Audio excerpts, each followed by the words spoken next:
Assalamualaikum warahmatullahi wabarakatuh. Nah, akhirnya Gibran alias Fufafa dibuang ke Papua oleh Prabowo, yaitu Gibran tugas khusus dari Prabowo. Gibran kemungkinan berkantor di Papua. Ini pengakuan dari Menteri Menko Hukum dan HAM Yusril Iza Mahendra bahwa Gibran akan dikirim ke Papua untuk berkantor di sana. Nah, banyak netizen di sosial media menduga ini bagian dari strategi atau taktik Prabowo supaya Gibran ini tidak bisa bermanuver lagi. Karena selama ini kita tahu Gibran ini selalu melakukan manuver-manuver politiknya supaya elektabilitasnya selalu tinggi daripada Prabowo demi Pilpres 2029 mendatang yang akan dicalonkan oleh partai ayahnya yaitu PSI. Jadi banyak netizen menduga langkah Prabowo membuangkan Gibran ke Papua ini langkah yang cerdik sekali, karena ini akan membuat popularitas Gibran semakin redup dan dilupakan ya. Makanya kita lihat ya, begitu kencang suara pemakzulan Gibran oleh Forum Purnawirawan TNI. Bahkan Forum Purnawirawan TNI sekarang ini menggeruduk kantor Gerindra menyampaikan aspirasinya. Kenapa pemakzulan Gibran di DPR dan MPR tidak dibacakan? Sehingga kita lihat Prabowo memutuskan mengirimkan Gibran ke Papua. Apakah ini bagian langkah untuk meredam Forum Purnawirawan TNI? Tetapi banyak netizen justru menduga supaya Gibran berkantor di sana dibuat tidak senyaman mungkin ya, sehingga pada akhirnya dia mengundurkan diri secara sendirinya. Baik ya, coba kita baca ya beberapa komentar dari netizen di sosial media. Ada komentar dari catatan Ali, gua dukung penunjukan Gibran untuk atasi persoalan Papua. Dan gua yakin KKB ketar-ketir atas penunjukan Gibran untuk atasi persoalan Papua. Dan kita sangat menantikan Gibran turun langsung ke Ndungga dan Intan Jaya untuk bertemu KKB, berdiskusi dan hati ke hati, bahas hilirisasi. Bagaimana diskusi ya, langsung menjadi sandra oleh KKB. Jadi tidak mungkin bakal bisa diskusi. Ada komentar dari tukang kritik, cara halus menyingkirkan pelan-pelan dan menyelamatkan negara dari kegaduhan, kritik terus-menerus dan pemakzulan Wapres. Karena gimana pun Prabowo hutang budi dengan Bapak Gibran. Kalau nggak membonceng Gibran, Prabowo belum bisa menang. Tanpa intervensi bantuan TSM emang bisa satu putaran. Jadi menurut netizen ya, karena Prabowo ini masih berhutang jasa di Pilpres 2024 kemarin sehingga Prabowo itu menang. Jadi ini adalah cara halus Prabowo untuk menyingkirkan Gibran pelan-pelan, akhirnya dibuang ke Papua. Itu menurut pandangan netizen di sosial media. Komentar dari Mulyono, saya sangat mendukung jika anak haram konstitusi ini ditugaskan di Papua biar ada kerjanya, ada yang ngerjain, karena sayang sekali uang negara digunakan untuk pengangguran. Ada komentar dari Rasal, lebih kayak diasingkan bukan ditugaskan. Ada komentar dari Jun, kalau di perusahaan ini upaya manajemen untuk membuat karyawan mundur secara sukarela dengan membuat kondisi kerja tidak kondusif. Ya benar sekali kata netizen ya. Jadi dugaan netizen ini sengaja dilakukan oleh Prabowo membuang Gibran jauh-jauh ke Papua sehingga membuat dia tidak kondusif bekerja ya, karena dibuang begitu jauh ke Papua berkantor di sana sehingga dia nanti akan mengundurkan diri, meminta untuk mengundurkan diri. Jadi menurut netizen Gibran ini dibuat tidak nyaman untuk bekerja sehingga dibuang jauh-jauh ke Papua. Bisa saja ya, masuk akal apa yang disampaikan oleh netizen. Baik ya, coba kita dengar ya beberapa komentar dari netizen di sosial media. Ya, ada breaking news guys. Jadi Menteri Koordinator Bidang Hukum, HAM, Imigrasi, dan Pemasyarakatan Yusril Iza Mahendra menyebut Wapres Gibran akan berkantor di Papua usai mendapat tugas khusus dari Presiden Prabowo Subianto. Luar biasa sekali. Ini tentu kabar yang sangat menggembirakan bagi masyarakat Indonesia.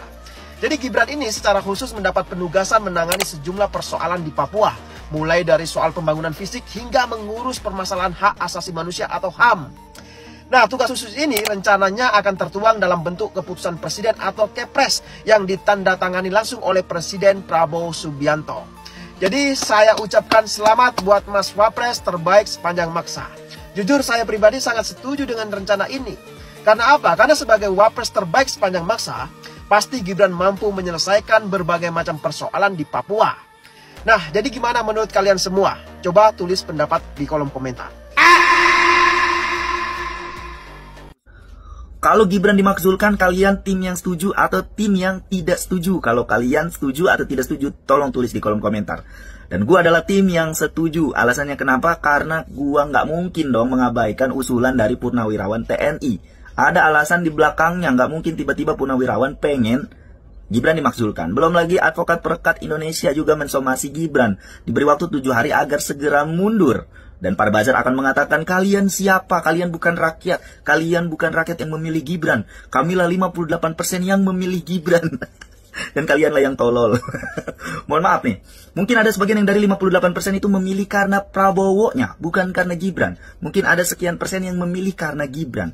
Ya mungkin karena dibayar ya. Gua nggak tahu. Yang pasti gini teman-teman.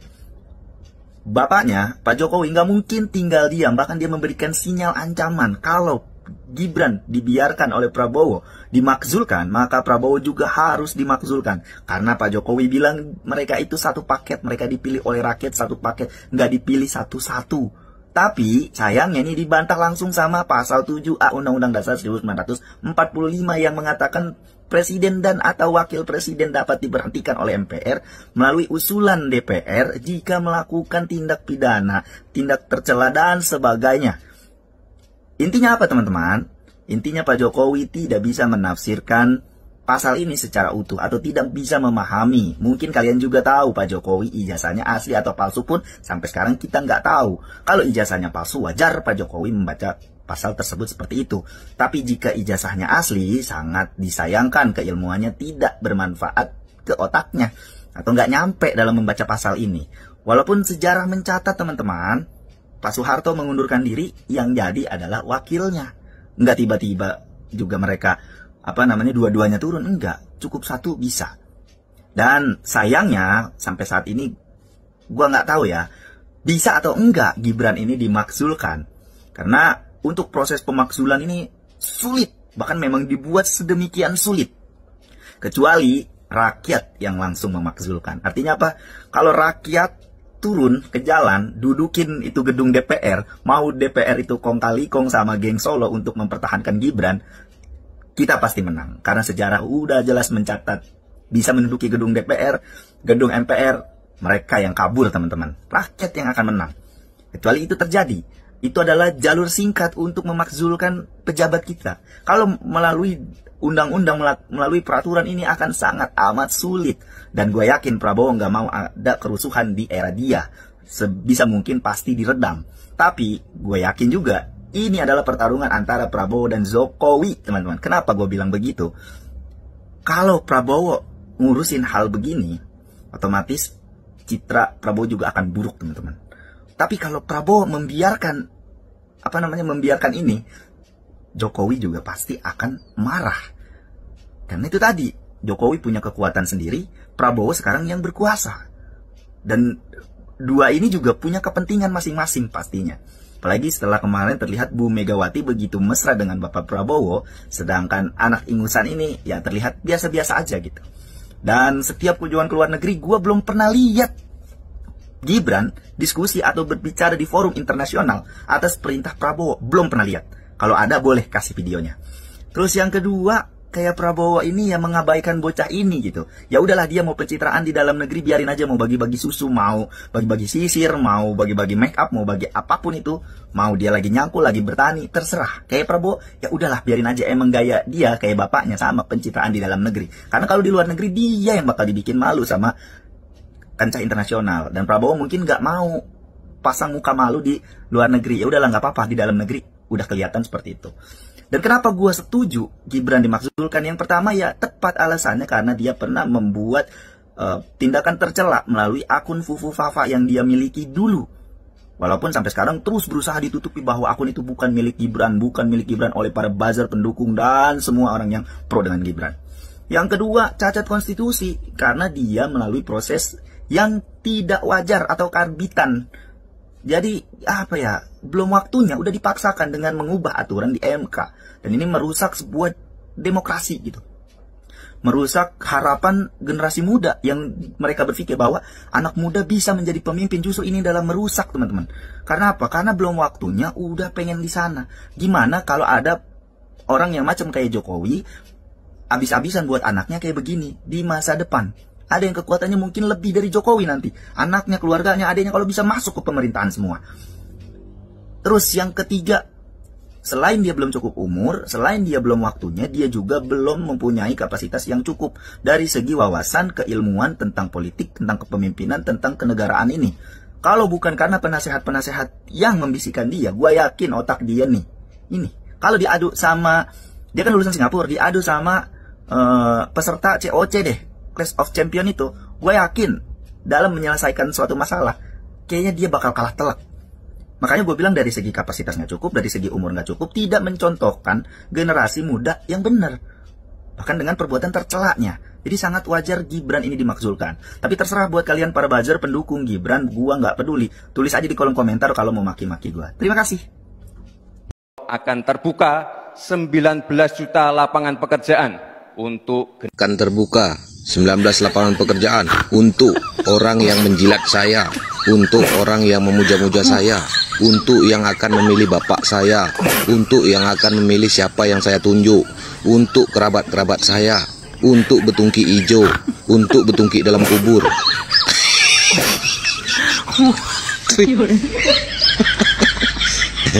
Dari mulai zaman bapaknya abang sampai zaman abang, kita total udah 29 juta lapangan pekerjaan. Mana? Nipu kalian, nipu sama rakyat. Nggak usah dusta. Bapak abang dulu janji 10 juta lapangan pekerjaan. Abang Pilpres 2024 janji 19 juta lapangan pekerjaan. Sekarang mayoritas masyarakat hampir ya, begitu jumlahnya cukup banyak numpang hidup di negara Malaysia. Gak malu nggak? Cawapresnya anak muda, tapi nggak begitu tahu teknologi. Kalau dia tahu teknologi, kan dia kalau cuma ingin tua sedikit gitu ya, kan dia sebenarnya bisa pakai teknologi AI, nggak harus pakai teknologi MK.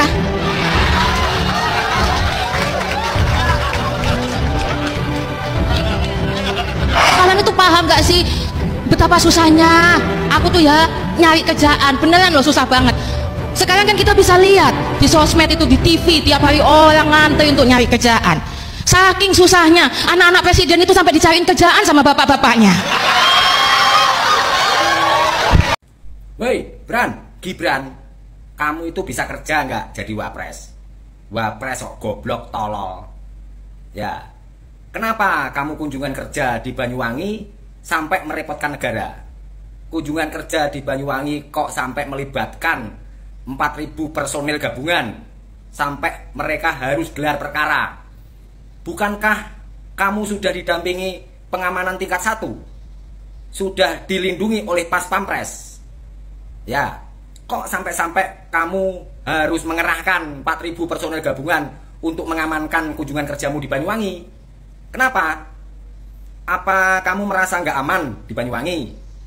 Apa masyarakat Banyuwangi memusuhimu?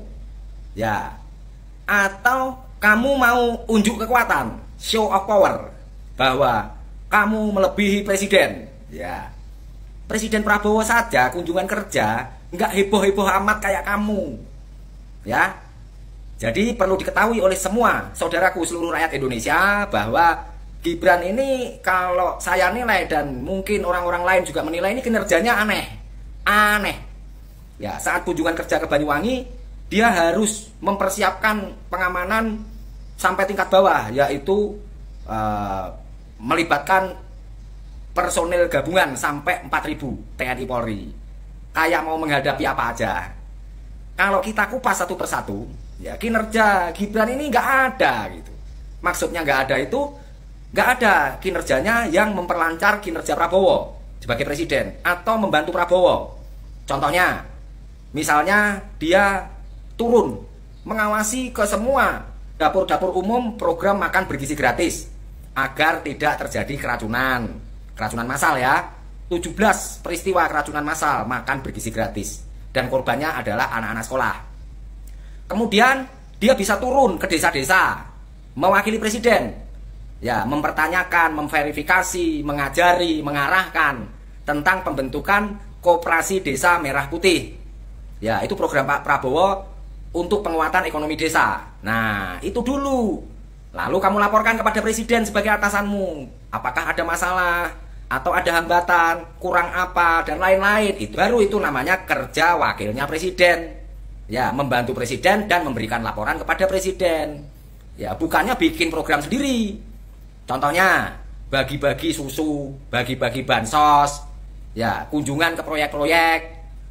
Ya, seperti itu, ya. Jadi tak bilang kamu nggak bisa kerja. Kalau orang nggak bisa kerja, nggak ngerti tupoksi, ya nggak ngerti tanggung jawab, beban, moral, amanah, maka tak bilang goblok dan tolol, gitu ya. Coba kamu berubah dikit dong, Gibran. Oke, begitu kira-kira. Silahkan kalian berpendapat. Ternak Gibran pun boleh berpendapat. Ternak Bansos BLT, termasuk Ternak Mulyono, silahkan berpendapat bebas. Komentari statement atau narasi saya ini. Peci merah, IQ tinggi, sang Pancasila. Merdeka!